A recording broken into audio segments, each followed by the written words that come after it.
Hey, everybody, we are live. I want to make one more little bid for King and Country. You guys are the kings and queens of country. Um, and make absolutely certain that this is up and out. Um, and make absolutely certain that this is up and out. And we're ready to go. So I'm pushing this out here. Yeah, putting it on Facebook. And I'm going to put it on the coalition the Oakland Athletics, one of the Oakland Athletics fans groups. I'm going to do that right now. Put this Oakland. I'm going to put this on Save Oakland Sports live. I apologize for being tardy, but I was watching The Bachelor with my mother. Okay, The Bachelorette, and she loves the show, and now we love the show, and I could not think of leaving my mom there by herself to watch it because she never let me hear the end of it. So that's what I was doing, folks. Family first. That's why I kept adjusting the time. And every time I adjust the time, it always has something to do with something I'm doing for my mom. So that's the way it is, folks. I think that if I had children and a wife, it would be happily more the same, but I have to really program my time even better than I do. I have to literally pick my spots, folks. But I'm sure those of you out there who are parents, and I hope caregivers as well, understand what I'm talking about. Moving forward and back to the matter at hand. Thank you all for joining me. Please like this. Give it a thumbs up. Much appreciated. Because I guarantee you're going to love this one. For nerds following this project, you're absolutely going to love this program. So here we go. And I want to thank everybody for coming back and making sure that we're here. And we are now going to start with the news of the day, which is that, and I think this is really extremely important, okay, which is why I'm presenting it. Molly Maybrun has left the building, folks. And Molly Maybrun, if you don't know, is the project manager right here, or was, for Howard Terminal. She was hired in May of 2019 and lasted from 2019, 2020, 2021, 2022, 2023. So she can say 5 years. Okay. And she's announced on her LinkedIn page as of 3 days ago that, as she put it, she says, thrilled to share that I'll be joining Associate Capital in September as a partner in San Francisco, helping this dynamic team navigate its next phase as the power station vision comes to life. Stay tuned for exciting developments this fall. And so I would imagine that as a partner, her role will also be with, government relations and all that. But congratulations to Molly, and great. However, Molly had really left the building as far back as late January. And on the 3rd of February, I made a video blog saying, hey, is she really gone, or a consultant, or the project manager? What's the deal? So in retrospect, we can say that she served as the consultant / project manager, but was always looking for another engagement, and she achieved landing that engagement with Associate Capital. But this is really a milestone. This is a gigantic milestone because Molly, as Jay Belden put it right here, he writes, "Do we know Molly's maiden name? Maybe she went to some Piedmont schools with." Actually, Jay, Molly, in her original LinkedIn, which lasted for some time, said that she was thankful to be able to work with her good friend, Betsy Lake, the City of Oakland Assistant City Manager, on the Howard Terminal project. The Howard Terminal project was never formally posted like, hey, we're casting this net for a project manager for the iconic ballpark that will set the next phase of Oakland's athletics existence in Oakland and the Bay Area, right? They didn't do that. It was very hidden. And so Molly was, in a sense, by her own words, informed about this by her friend Betsy Lake. That's as I understand it. Uh, okay. And so, but bringing a project manager on this one does look good on the resume because this is an iconic project. If you're saying you're the project manager on a large scale public private uh, development like Howard Terminal, that's doing something. If they put you in the place of being truly the project manager, okay? And that's where the rubber didn't meet the road as far as how the city handled Molly and how Libby and Betsy Lake put themselves in position to make, and particularly Betsy Lake, herself look like the project manager, which opens up some interesting ethics issues regarding how the money was split for for Molly's position. In other words, it opens up the question for all those times that Molly was holding herself out as the project manager, even though she didn't refer to herself as that, was she dipping into the till that the Oakland A's were putting money into in part with the city to get her compensation for work she was doing even while Molly Maybrun was project manager? For example, there are a number of communications to the Oakland City Council where Betsy Lake puts herself out as the assistant city manager, and it's a communication that really should come from the Molly Maybrun, but doesn't. And they went a great deal of time, or spent a great deal of time almost hiding Molly. But for me, Molly's uh, linchpin place in the history of this project was cemented when the city of Oakland gave its presentation to the county of Alameda, and they had this ragtag, I felt ragtag group of representatives surrounding Dave, and I'll show you what I'm getting to right now. Uh, it's in this video, okay? But let me just go back a little bit with that video so you can see what I mean. If I can go back here, all right? Yeah. Uh, what you're looking at in this presentation is, if you take this as a Hollywood Squares kind of setup, with almost tic-tac-toe setup, right? You got if you take the upper left-hand corner here, and it's funny I'm putting to the right, but I'm doing it this way because actually to you appears like I'm pointing at the upper left-hand corner, right? Because I am. But it's Alameda County Supervisor Keith Carson, all right?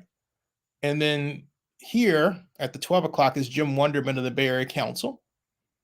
And then here is then Oakland City Administrator, who is now the Vice Chancellor a Vice Chancellor, I should say, with UC Santa Cruz, and who had served as the San Francisco Director of the Metropolitan Transportation Authority before he came to work for the city for really what turned out to be a very short period of time, Edward Raiskin, all right? And then if we go back here, down there, all right, okay, that's Betsy Lake, the assistant city manager, who at one point was a consultant to California Capital Commercial, uh, California Capital Investment Group, where managing director Phil Tagami is working to build the bulk terminal in Oakland. He's battling the city of Oakland in court yet again. Now, and this is Molly Maybrun, and this is Bob Gamble of Public Financial Management. Public Financial Management has an interesting place in my history because way back in 1988, to make a long story really, really short, I actually interviewed with PFM when they were new and they were opening an Oakland office. And a friend of mine, Patrick, worked for them. We got to know each other at the Golden Bear at 3329 Grand Avenue. Now it's called Room 3329. And he told me about this opening for interns.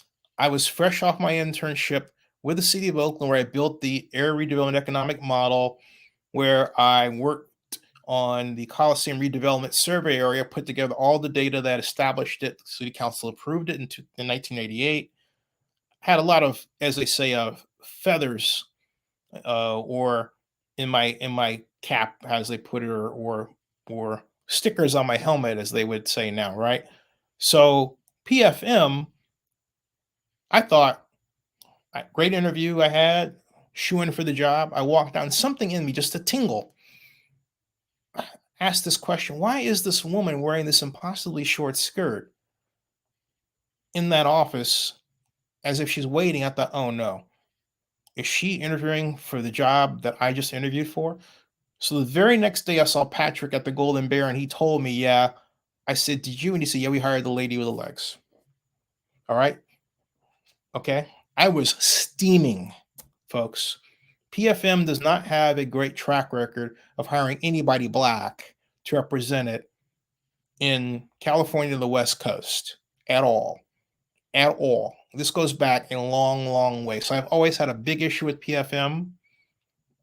PFM was the motivator for me to start my own economic consultancy back then. And my first client was the Emeryville Redevelopment Agency, headed by my good friend Kofi Bonner, who, like me, was fresh out of grad school at Cal, master's degree of city planning. What I do for him? Tax increment financing calculations. That's what I did. Projections. But I digress. Okay, so keep that in mind. At any rate, that rounds out the group that you see.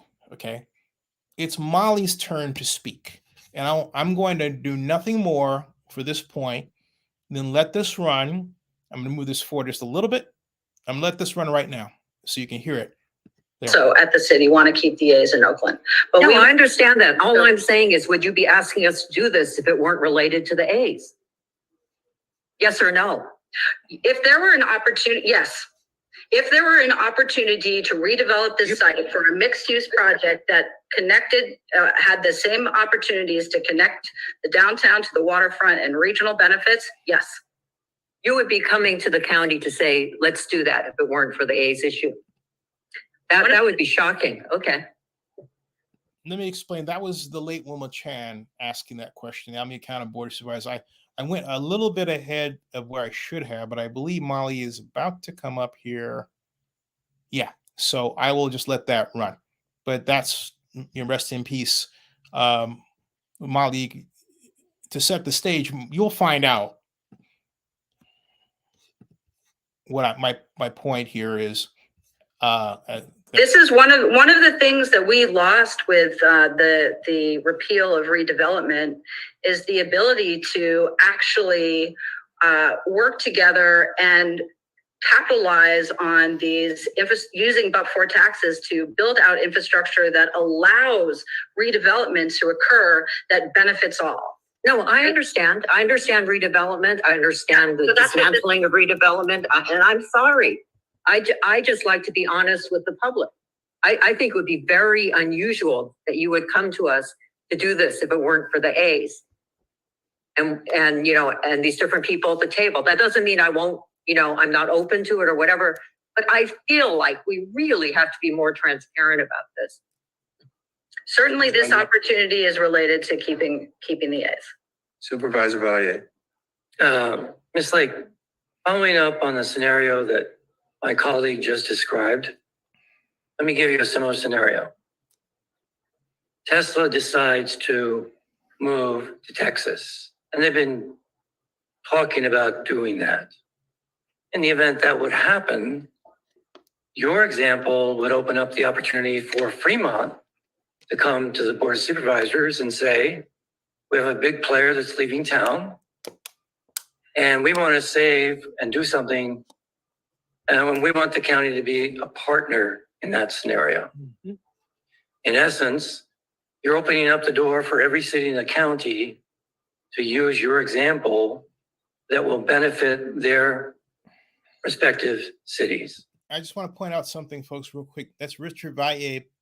He died a few months ago, earlier this year. Great man, rest in peace. So you have two Alameda County Board of Supervisors representatives who are no longer with us, Wilma Chan and Richard Valle. Let's continue. That's what I just heard from you, because it has nothing to do with the A's in the stadium. That's what you said. That is a huge leap from what we were hearing before. So that's a point of concern. But let me move to my question. Please describe the repercussions of a default.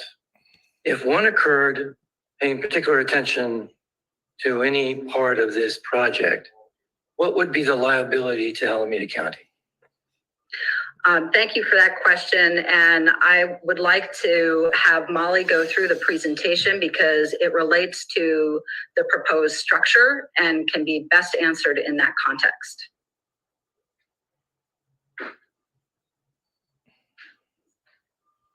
You okay with that? I think, Molly, you're going to answer the question?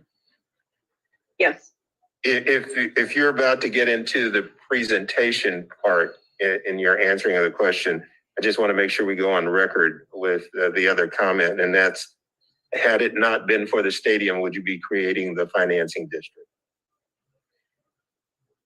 The answer is, at this time, no. So hopefully that helps. Thank you.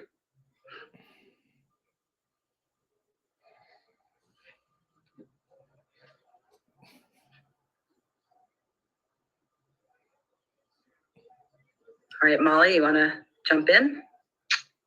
Sure. Let me share my screen again.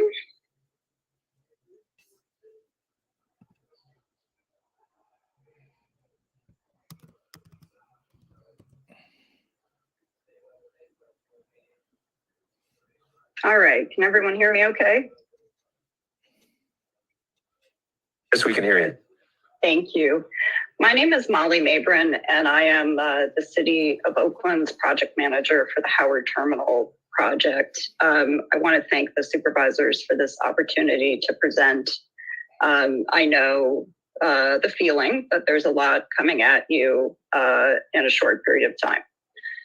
And I also want to apologize in advance if I call you a council member or do any other procedural faux pas. This is my first time presenting to the Alameda County Board of Supervisors, and I am Don't worry about it. We get called quite a bit and we've gotten used to it, so it's okay. We won't take it personal. all right. I am happen to be presenting to you today from my hotel room where I'm on vacation with my family in Hawaii. So my children have been instructed to stay on the beach, and I'm hoping that they will do so and you won't have children running through with bikinis and snorkels anytime soon. But, you know, we are where we are. We're on our way to join you. It's fantastic. I got to tell you, first trip in 18 months. And I almost cried when I checked in yesterday. I am going to try to provide an overview of both the project, site, the Enhanced Infrastructure Financing District tool. I know that the county has really recently engaged on this, so I'm not going to assume that you're familiar with things that you may or may not be familiar with. But if I'm going too slowly or spending too much time on things that you feel like you already understand, just feel free to interrupt me. I know there's a lot of information out in the public realm, and particularly in the press with regard to this project. And, you know, as is often the case, some of it is accurate and some of it is not.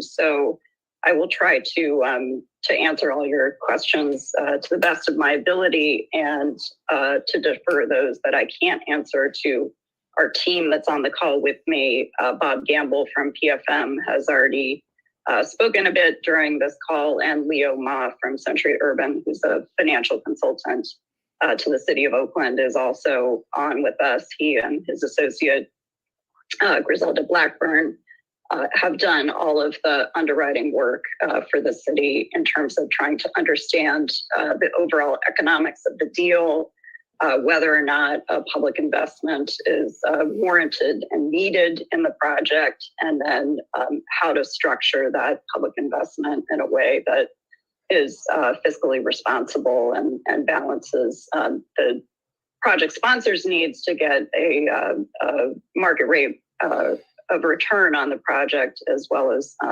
government's needs really to continue to provide those essential services with which we're tasked. So just, sorry? Of course. I'm sorry, Supervisor Carson, may I ask a brief question about the slide? About Our county council has a couple of brief questions. I'm sorry. Go right ahead. Hi, we're looking at the materials that were provided to us yesterday, the slide package. It appears that it's different than what we were given yesterday. So I just want to confirm, have you updated these slides since what you sent to us yesterday? We have updated the slides in response to some of the questions that we anticipated receiving. Okay, we just wanted to confirm that we don't have this version of the slide deck. Thank you. Yeah, and we're happy to provide that immediately after this meeting. Yeah, so I think the slide deck that you received previously did include the site plan, and what I added to it is the specific information about the proposed project. So just by way of orientation, I know a couple of the supervisors indicated that they're going to be touring the site soon. I find that a lot of people don't actually know exactly where Howard Terminal is. And I think part of the reason for that is that it's completely inaccessible to the public today. The site is fenced and about the closest you can get to it. I don't know if you can you see my cursor when I move it? Yes. Okay, so about the closest you can get to it today is right here. So if you've ever taken a ferry to or from Jack London Square, this is the ferry terminal right here. This is the pier where the ferries dock. This is the port's offices, and this is the Oakland Power Plant, sometimes referred to as the Peaker Power Plant or the Vistra Power Plant. So this is Clay Street, and this is Water Street, which is the pedestrianized street that runs through the middle of the existing Jack London Square. So the proposed Howard Terminal site is about 55 acres, and it's located directly to the west and contiguous to Jack London Square. The westerly edge of the site actually does not border with the Port of Oakland. Howard Terminal is somewhat of an orphan site. The port's portion of it is about 50 acres, and it is physically separated from the remainder of the seaport, which I believe totals about 1,500 acres, by a private property, which is owned by a company called Schnitzer Steel, which is located directly to the west. And then the northerly edge of the site is Embarcadero West. And of course, the south is the Oakland Estuary.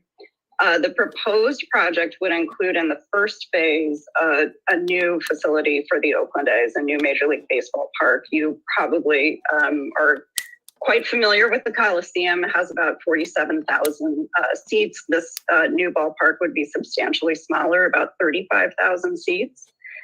And then the what we call ancillary development, although as noted by Mr. Wonderman, it's really anything but ancillary, would be comprised of 3,000 residential units, 1.5 million square feet of commercial office, 270,000 square feet of retail, 3,500 seat performing arts center, which is here, and then about 18.3 acres of public parks, which is everything that you see in green. The public parks are located primarily within lands which are located within the State Lands Trust, which is, and within BCDC's jurisdiction on kind of the just inland, really, of the seawall. Are there any questions on that before I go to the next slide? All right, hearing none. This is an aerial of the site today. And as you can see, this is it, kind of right here. So again, there's that Weta pier where the ferries dock. You can not quite see it, but that's Clay Street, and here is the site. Right here. The site is 100% paved. The only improvements on the site today are the now disused cranes that are located along the water side.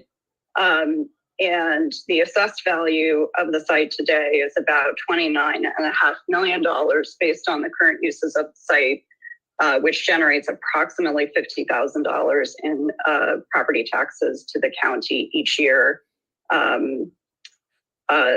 since essentially 2014. And I think we have some port folks on the call as well who may be able to address this in more detail, but I know the assessor had sent us some questions about the assessed value of the site and whether or not it represented, what use it represented. So just a little bit of history on the site. Up until 2014, it was used as a maritime terminal by the port.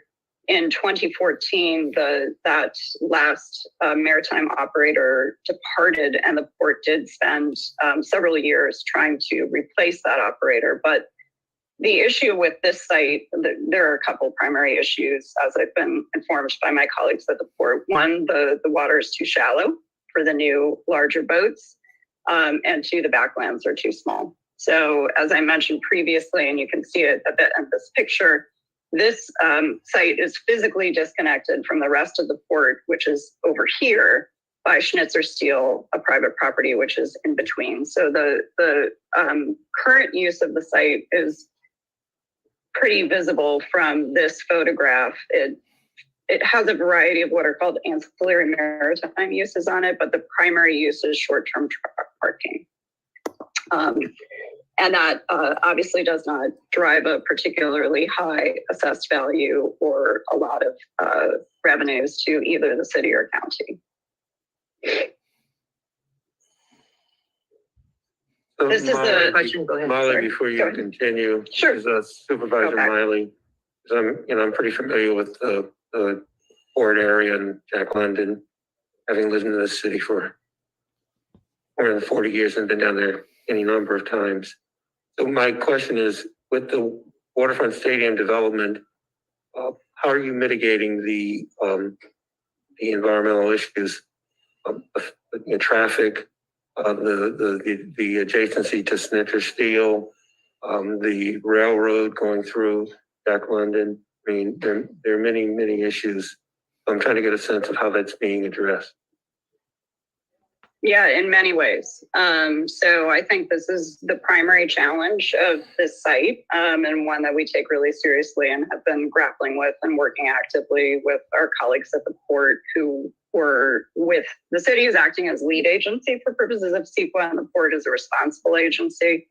But unlike the other responsible agencies, and really sort of not typically the port staff, were acting in concert with city staff in the drafting of the EIR to ensure that those concerns were taken very seriously. So the answer would be long to tell you all of the ways in which we're mitigating it. So I'll tell you the most important ones. And I have a little bit more on a future slide about this, but the port's own deal, as well as the city's EIR, calls for, and I'm just going to go back a slide because it's easier to see, calls for residential development to be concentrated on the eastern half of the site. So there would be no residential development on these blocks 13, 14, 15, 16, and 17, which are closest to Schnitzer Steel and then to the port beyond. So that was one way in which we really wanted to keep those more sensitive uses closer to the existing residential and commercial districts in Jack London Square and further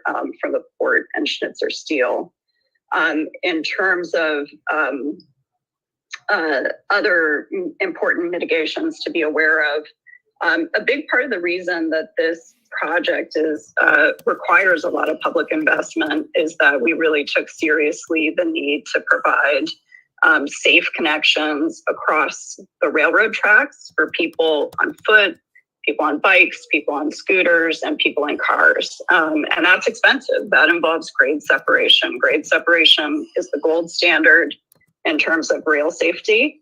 I think, were it up to the railroad, they would, were it up to everyone, we would not want to see what we have as an existing condition in Jack London today, which is not only passenger trains, which are bad enough in terms of conflicts with cars and people, but freight trains, which are heavy and hard to stop, and run, as you know, right in a city right of way down Embarcadero West today. So the project will incorporate grade separation for all modes to access the site, as well as significant improvements along the entire at-grade corridor in Embarcadero West, from this kind of westerly border of the site all the way down to Broadway. So new quad gates, new fencing, new multi-use path and EVA in the alignment of what is currently Embarcadero West.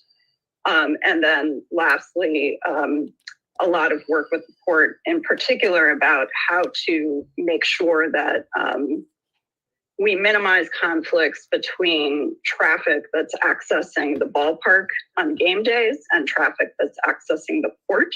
So the project would incorporate improvements to intersections on Adeline that will, in both the assessment of the city's and port's traffic consultants, improve goods movement in and out of the port via Adeline, as well as ensuring that fans that are coming via the West Oakland BART station are using 7th Street and not 3rd Street, which is the port's heavyweight corridor. So that's sort of a high-level sampling of some of the things that we're doing to ensure that compatibility, which is so important.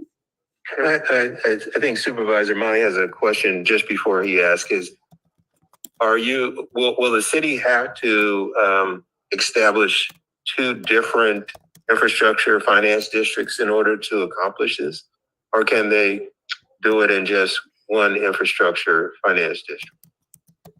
So I have a slide on that later in the presentation, but I'm happy to skip to it now if you want to take it. No, you can get to it later, and then Supervisor Miley can ask his question. Yes, so with the grade separation, so the trains will continue to run down the street.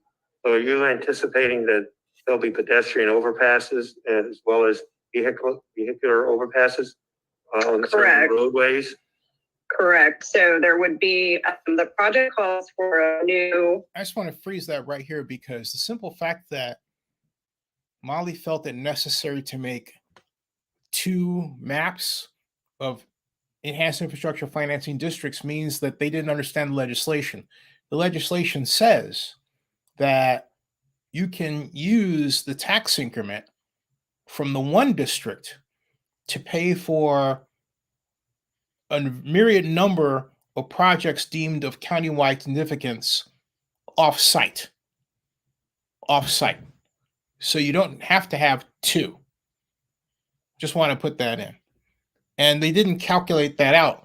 They spent a lot of time looking at it as a map and not a number in terms of how much assessed value do we have, what does a tax increment throw-off look like, and so on.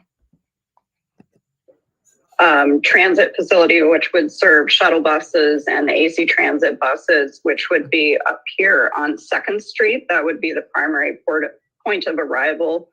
In our studies of the transportation plan for this project, we looked to a lot of peer cities in terms of how they manage transportation around large events.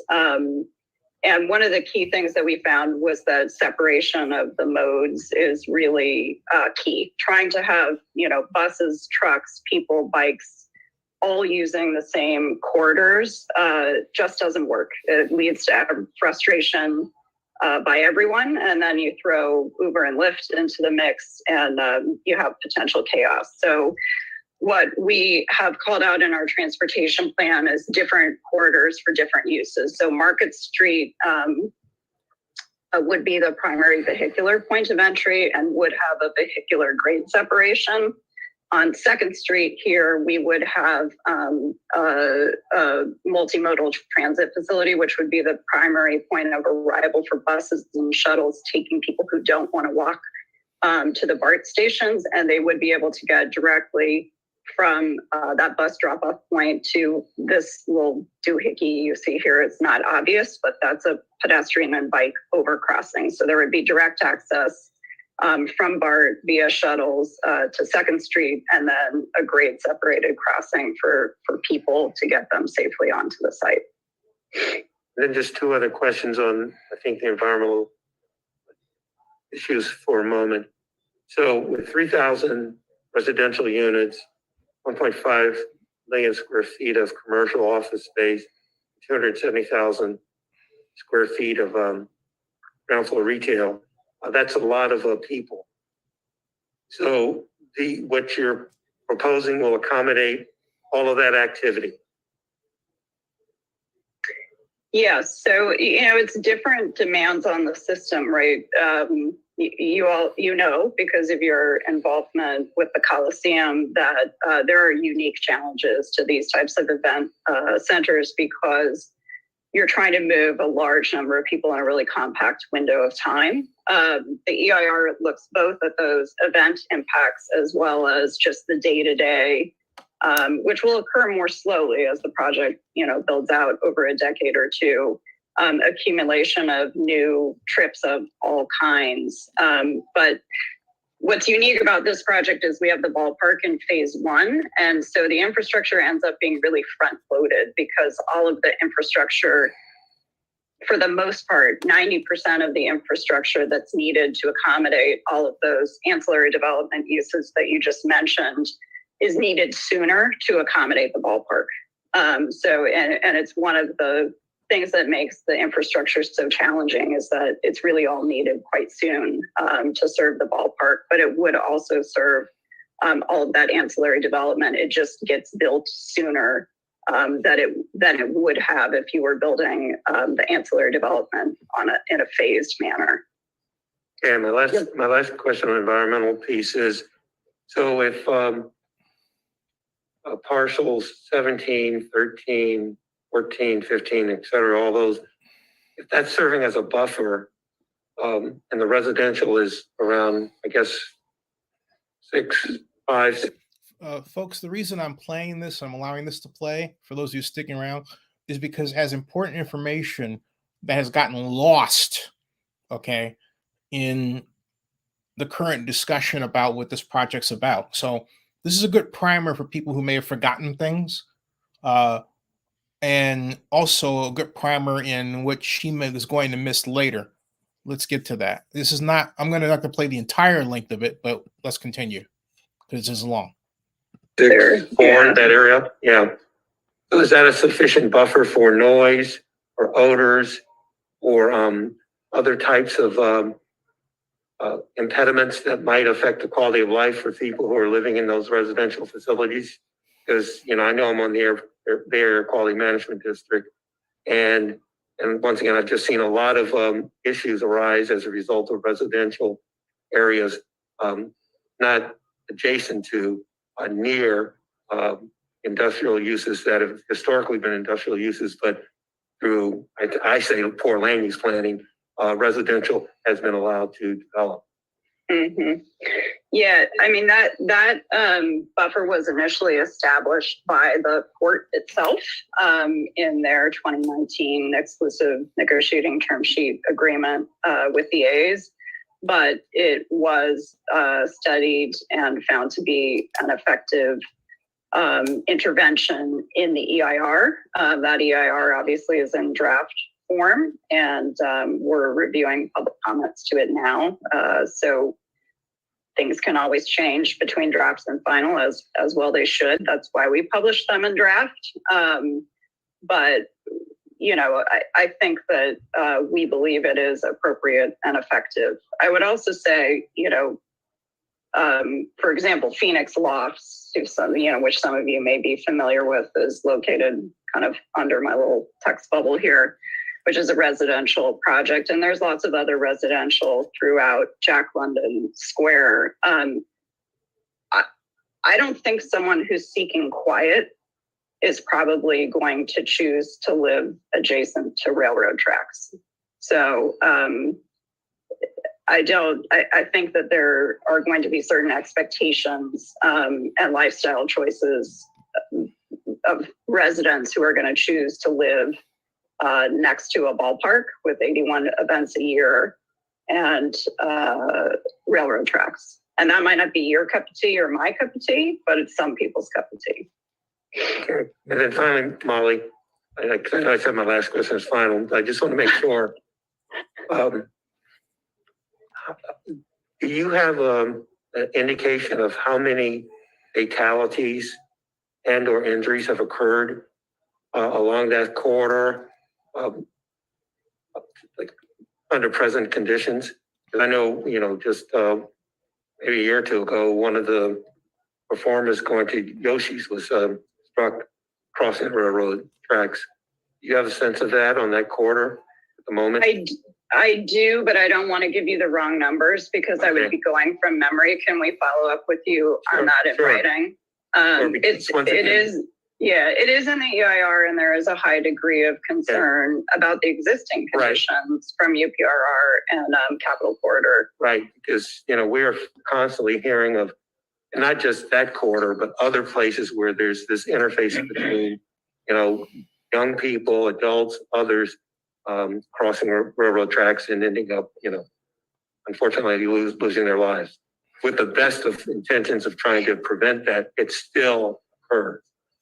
And here we're going to, add in, more intensive uses. We're taking into consideration mitigations, but I mean, I just really need to press that issue very, very strongly. Okay.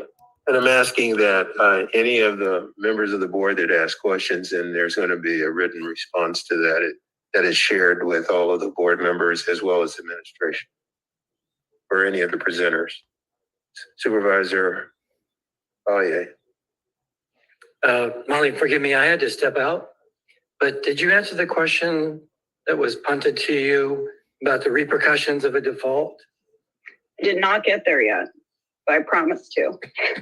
Okay, all right. Do you want me to just leap to the conclusion? I can't. I'm not going to leave the room. Go ahead, take it. Let's go forward, in fact, to that discussion of tax increment financing, which I believe she got to here. Actually, I'll start here because there's some information that should be represented. And the reason why I'm pushing this is because there's a lot of misinformation that's tossed out there.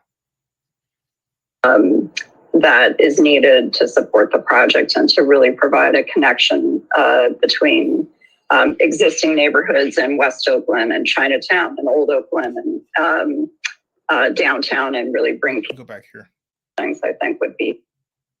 And we'll come back a little bit more, and I'll probably defer to Leo and the team on the projected county fiscal impact. But high level, obviously we expect both city and county to benefit fiscally from the project, from the very low levels of revenue that we receive from the site today to the project as fully built out. Just overall, you were going to reference I think as it related to the district question, whether or not there are two infrastructure finance districts. Oh yeah. Do you want me to skip to that slide? It's further down. Oh, you still haven't gotten there. No, I want you to. We'll try to stay in the. It's an exciting topic, I know. Okay. Inquiring minds want to know. High level. You see, this is what I have to say here. This is what bothers me about her presentation. It's like, if you don't take the material seriously, other people are not going to take the material seriously, or you for that matter. So for her to laugh cackling at this point was completely inappropriate. It's like she spends much of the time gaslighting her own presentation. She started out gaslighting her own presentation. Hey, I'm in Hawaii. Hey, this is a great trip. And you know what? Sucks to be you. I'm in Hawaii. I mean, who wants to hear that? Okay. But this presentation was allowed by the person that Betsy Lake and Mayor Schaaf selected to be the project manager for Howard Terminal, which arguably is or could have been the largest economic development project in the city of Oakland's history. But they didn't act like that, and Molly didn't either. Instead, we get cackling sounds. I'm just saying, okay? Just saying, all right? I resisted doing this for some time, but I finally decided, you know what? Why? Why am I protecting these folks? Project would be about 95% privately financed. So in today's dollars, the cost of all of that development is nearly $6 billion. And we're looking to about $320 million in tax increment to supplement that.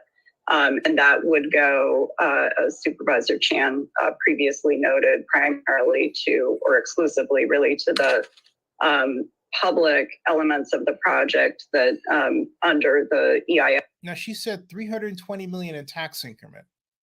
She didn't explain how that was arrived at or why. Okay? Because if you're starting with a base year assessed value of $2 billion and ballpark and ancillary development, and you go up 4% rate of growth in assessed value annually over a 45-year period, you get $1.6 billion in tax increment revenue, one half of which could be used for a bond issue on its face, assuming a debt coverage ratio of 2-to-1. Okay? So this presentation is where the whole project, for me, was on its way south. And I'll continue, all right? FD law are required to be elements of quote unquote community-wide significance. So things like public parks, expansion or extension of the Bay Trail, affordable housing, and all of that offsite infrastructure that is needed to support the project and to really provide a connection between existing neighborhoods in West Oakland and Chinatown and Old Oakland and downtown, and really bring people from those neighborhoods and those BART stations to the waterfront in a way that doesn't happen today. EIFD is just high level. I'm not going to spend much time on this because we talked about the evolution from redevelopment to EIFDs. This is illustrative of the proposed boundaries. We have provided, and I have later in the presentation, a more precise engineer's drawing of the proposed boundaries, but EIFD is geographically bounded. That's probably the most important thing to understand from this slide. So it's not going to creep outside the boundaries that are legally established for it. High level, it acts just like redevelopment. So existing, and I'll go maybe actually to the next slide because some people are like me better with visuals. So you have your existing fixed tax space. Then I'll go back right here. Okay, you get to folks, keep your whole right, 50, and we'll come back right. a little bit more, and I'll probably defer to Leo and the. Sorry, Molly, question on the taxes? Yep. I mean, Positively by the project, but they wouldn't. Right The here. proposed boundaries. We have provided, and I have later in the presentation, a more precise engineer's drawing of the proposed boundaries, but EIFD is geographically bounded. That's probably the most important thing to understand from this slide. So it's not going to creep outside the boundaries that are legally established for it. I'm going to stop it right there for a second. Folks, that number, 7.6 billion, is the actual expected value of new construction, combining the ballpark at 2 billion and other development over the next 7 years of the project. Molly quoted you a tax income revenue of 362 billion. Excuse me, million. $362 million, okay? You don't get a tax increment of 362 million from 7.6 billion. You don't get that. This would be more like $5 billion off the top of my head, but calculatively, of tax increment revenue if you were to assume a 4% rate of growth in assessed value over a 45-year period. Okay? 7.6 billion total. All right? But Molly says it's 362 million. No one questioned her about it because the county people didn't know, because the county hadn't done this in a long time and they weren't properly briefed. Neither was Dave Cobble. And Bob Gamble, supposed to be their, learned consultant from public financial management, said absolutely nothing. Didn't even make any kind of gesture that, hey, maybe he was trying to correct anybody. This is awful. All right? Absolutely awful. Okay? And A's fans weren't even paying attention to this. You understand? Not like they should. Yeah, there was this watched by a lot of people, but they had no idea what they were looking at. Zero. This is substantially more money than is talked about in Las Vegas. The economic power that this would thrown off done right compared to Las Vegas is like comparing the destructive power of an H-bomb to that of a kitchen match. Okay? And that's why I get so pissed off watching this, because the city didn't take this seriously. Molly didn't have any idea of the magnitude of how this works, how important it is, and no one else did either. It was literally the blind leading the blind.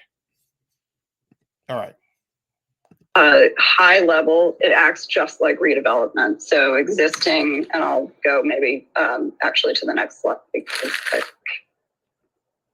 some people are like me better with visuals. So you have your existing fixed tax space that you get to keep your whole $50,000 a year. Property tax increment. So as the project is built out and goes from the current assessed value to of 29.5 million to 7.6 billion over what's currently projected to be 16 years. You obviously get a lot more property taxes and BLF, which is also based on property valuation. See, that's the other thing. This is the slice that EIFT would. She said 16 years. That's not how you do it. If you're going to do a bond issue, you do it over the entire 45-year period. Okay? Let's continue. Capture. Now, there are other revenues which would flow to all the taxing entities, city, county, state, other than property taxes and VLF, things like sales taxes. And I understand many of those for the county are earmarked and really dedicated to your essential missions with regard to health, safety, and welfare of Alameda County residents. So all of those sales tax revenues would be completely they would be impacted positively by the project, but they would not be captured by the EIFT. So those would continue to flow to the county and in fact provide significant new revenues for servicing those needs related to people experiencing homelessness, your essential healthcare services, and then the most recent adopted sales tax related to early childhood education. So those would all increase dramatically from where they are today, and they would continue to flow even during the 45-year life of the district to the county. And then after that 45 years, all taxes, the existing tax base, the incremental property taxes, as well as those increased sales and transfer taxes would be the county's to keep. So it acts pretty much exactly like redevelopment for those of you who are familiar with that structure and that dynamic. Much like redevelopment, it also— Sorry, Molly, question on the taxes. Go ahead. Yeah, Yep. I mean, so what level of pressure testing or gut checking or validation has occurred with regard to the amounts of these taxes that would be collected? I'm looking over here. I know we have two of our tax experts in the room. Have you worked closely with them, or I'll ask them, have you guys had a chance to look at this, and how much time would it take for you to validate these figures, if we can? Crickets. You're speaking to the As I treasurer, said, correct? crickets. Yeah, Crickets. or anybody on staff who's qualified to answer that type of a tax question. I don't know who the right, I guess it Well, I would be would treasurer. just comment that if you're looking at this chart and asking us to validate it, I mean, obviously what's missing is the numbers and the projection. Yeah, they hadn't done it. I have. So, Here, Molly, see, are that's there where I'll numbers stop right behind here. each of these? And 'Cause this have you is shared like- this with anybody on our team? We have, but I would say fully, I agree with county staff that there's a lot more work there to be done. I mean, we have worked, Leo and Griselda at Century Urban have worked with the city for the last year to develop a financial model. So for us, actually, one of the most challenging parts of projecting the county's fiscal tax increment is just that we're not experts in county finance. So the more that we can interact with county staff, the more we can be completely accurate in our projections. And by that, I just mean understanding, you know, which of your revenues are earmarked for what. The underlying models are all the same, right? So there's a pie, and the county's getting a piece of it, and the state's getting a piece of it, and the city's getting a piece of it. So we feel Molly like does we've not. I'm gonna stop done a this lot right of here. work to understand Hold what on the a second. pie is, Ugh. and we've actually been working just in the last week with county staff to understand really in a more granular way how. I'll stop this right here, okay? Because Molly, and what bothers me is that Molly, you know, doesn't understand this at all, and it's clear. So she has to swim through this. Let me make it really easy for you, okay? The breakdown is like this: the county gets 17% of the property tax. All right, the remainder goes to BART, AC Transit, EB Mud Flood Control District, and the school district. The school district part, you're supposed to hold aside. Okay, period. Now, I don't know that anybody has not tried to negotiate with the school district. Why not? It doesn't say in the law that you can't try. That's another story, right? But my point is, Molly has no fingertip feel for this stuff at all, and yet money is where the rubber meets the road in getting this done.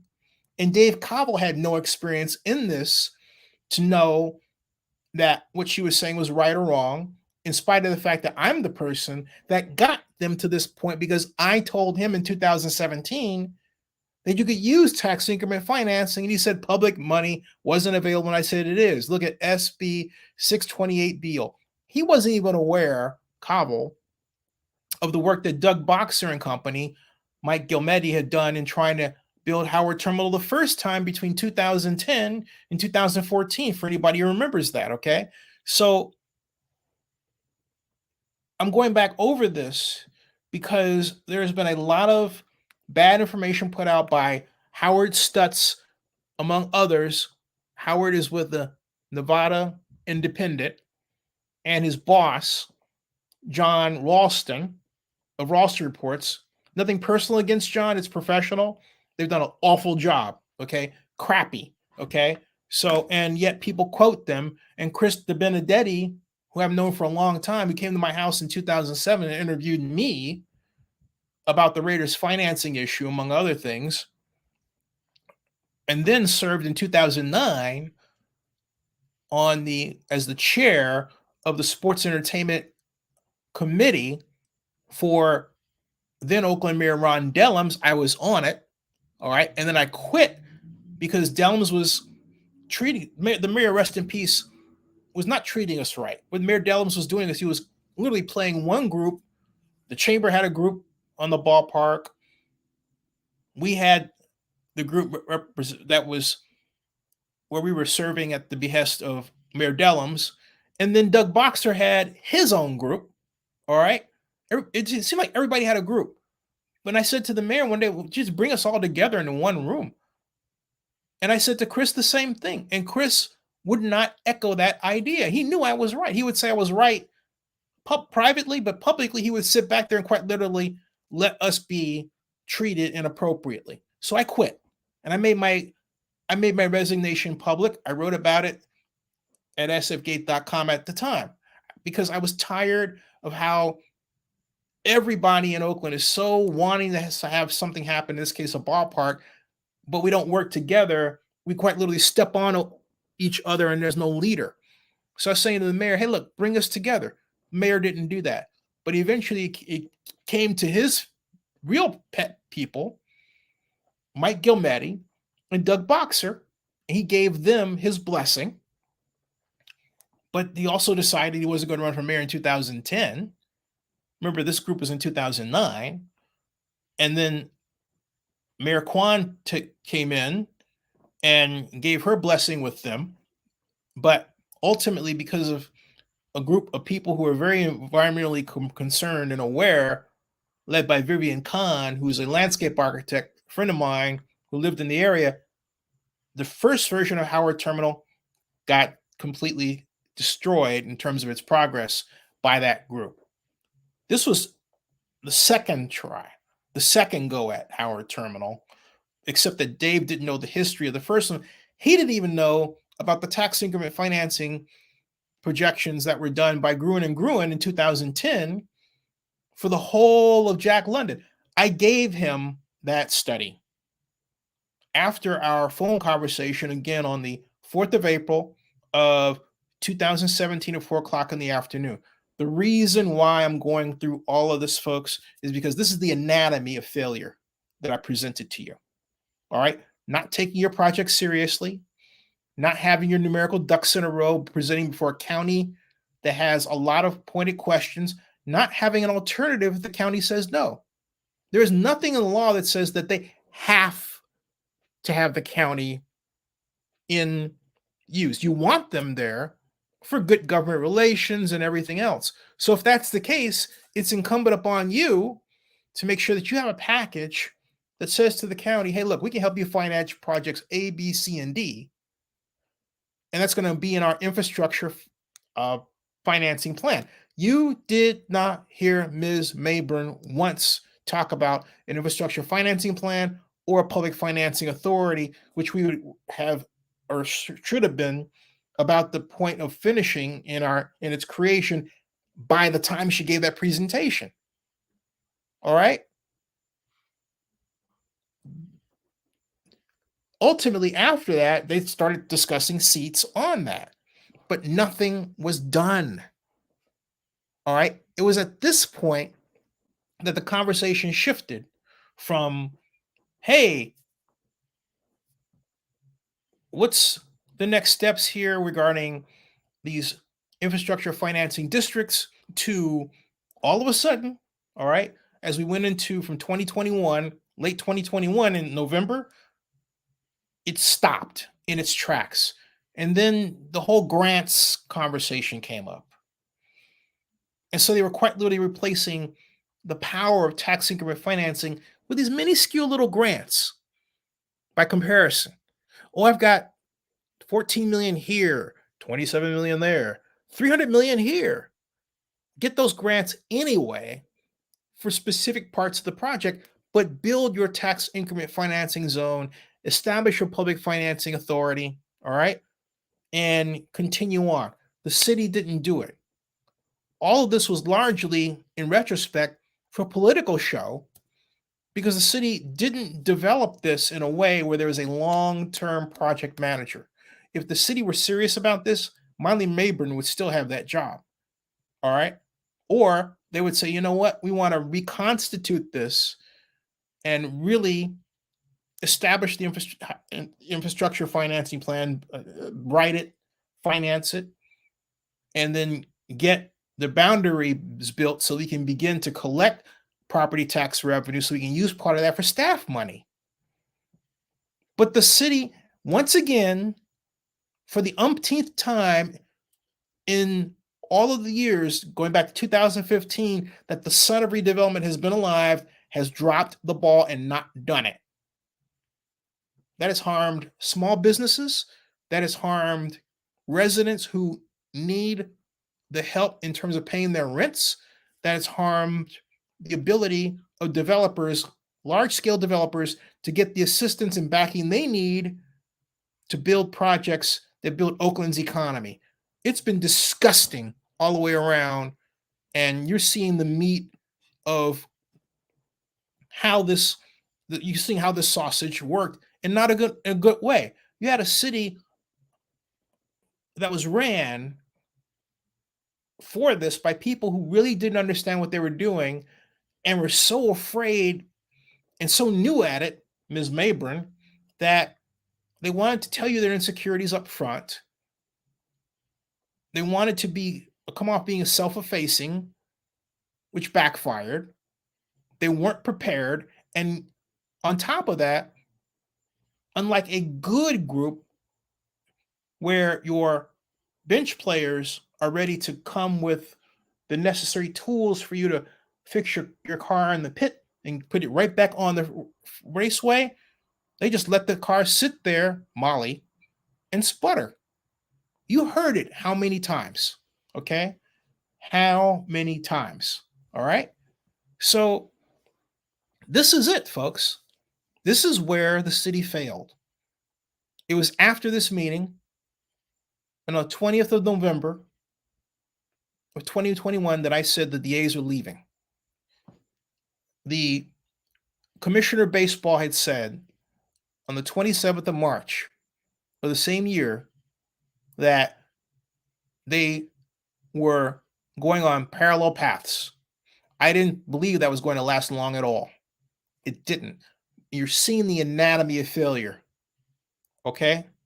You take your projects seriously. You don't soft pedal them, joke about them, slow roll, give her presentations from a hotel room in Hawaii. And if you're going to do that, don't let them know it. I mean, she could have said to the hotel people, do you have a business office that I can use? I need to make a presentation at this time. And I'm certain they did. But she didn't do that. Okay? She didn't do that. She came off in a way that was disrespectful to her own project. Do you understand? To her own project, and the city let it happen. Period. Okay? Let me go back and get your comments. Jay says, Molly, they made this. Well, no, those matters about the tax increment are sound. If you do it, you have to do it and do it right. Science speaks for itself. It does, doesn't it? Yep. It sounds like she's doing a presentation for a place called Road to Nowhere. What flavor is the pie, Molly? Grants and coupons. And harms the reputation of city in which money cannot buy reputation. Our reputation's in the tank. Okay? It's in the tank. And then you have people, you have the A's fans who say they're fans, who literally want Major League Baseball to convince John Fisher to sell his team when he's headed to better pastures from a business perspective than what we saw and have seen. All right, and Molly isn't even there. So Molly clearly, for political reasons, had her eye on another job. The A's were paying part of what she was earning. They were already gone. And the city had no interest. And this is what gets us into trouble with strong mayor and this city administrator that answers to the strong mayor, so that when the mayor is out, the city administrator gets swapped out for someone else. We have no long-term planning. This is what you get, folks. All right? And you have the continuation of an operating system of government in Oakland, which has done it no favors. No, none. Okay? No favors whatsoever. So I want you all to see this. This is an hour in the presentation, and mark this moment. Don't slough this off as others have and not pay any attention to it. How Molly Maybrun was presented, how the city allowed her to handle her position as project manager, how the mayor of Oakland, Libby Schaaf, put herself in as the real project manager, along with Betsy Lake, were the key factors, among the key factors, in why the project didn't work. You have one titular project manager head who knows this chapter and verse, who has all their ducks in a row, who has the appearance of intellectual and moral authority over the project, who brings then, because of that, credibility, certainty, and capacity that the project will get done. You didn't have any of that here. None of it. Okay? All right. Thanks for the compliment. All right, folks, that's it right now. And I'll pick up more tomorrow. Live long and prosper where you are. Comments and questions, please write them below and I'll have a follow-up to answer them. Subscribe to Zenny62 on YouTube. Spread this and share this around.